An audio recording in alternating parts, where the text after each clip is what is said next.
মাতৃত্বের স্বাদ নিতে বড় বাজেটের সিনেমা থেকে পিছু হটলেন কিয়ারা। ফারহান আক্তারের ডন 3 সিনেমা থেকে প্রত্যাহার করে নিয়েছেন নিজের নাম।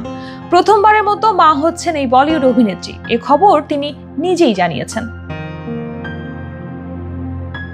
বলিউডের অন্যতম জনপ্রিয় ফ্র্যাঞ্চাইজি ডন, এর আগে কারিনা প্রিয়াঙ্কার মতো বড় তারকাদের অভিনয় করতে দেখা গেছে। এবার এই ফ্র্যাঞ্চাইজিতে অনেক প্রতিযোগিতা করে নাম লেখান কিয়ারা আদভানি, যার মাধ্যমে প্রথমবার জুটি বাঁধার সুযোগ হয় রণবীর সিং এর সঙ্গে। জানা গেল অন্তঃসত্ত্বা হওয়ার কারণেই নাকি সিনেমার প্রস্তাব নাকচ করে দিয়েছেন এই নায়িকা।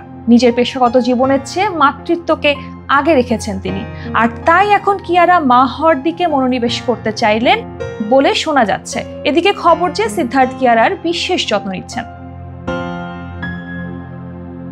এই দম্পতি তাদের হবু সন্তানকে ঘিরে এখন থেকেই খুব সিরিয়াস বলে জানা গেছে। কিয়ারা কখনোই চান না এই সময় কোনো ঝুঁকি নিতে, তাই ডন 3 এর মতো ছবি থেকে সরে দাঁড়াতে দ্বিতীয়বার ভাবেননি তিনি। ফারহানের এই সিকুয়েল ছবির মূল নায়ক হিসেবে দেখা যাবে রণবীর সিংকে। জানা গেছে নির্মাতারা এখন কিয়ারার পরিবর্তে অন্য নায়িকার সন্ধানে আছেন। এখন অপেক্ষা যে রণবীরের বিপরীতে কোন বি-টাউন রূপসীকে দেখা যাবে।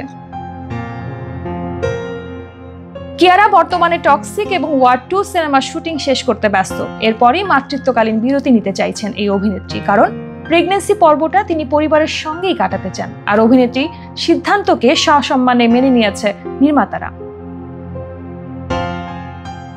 ইতোমধ্যে ডন 3 এর জন্য নতুন নায়িকা খোঁজা শুরু হয়েছে। অন্যদিকে 2026 সালে ধুম 4 এর শুটিং শুরু করবেন কিয়ারা আদভানি।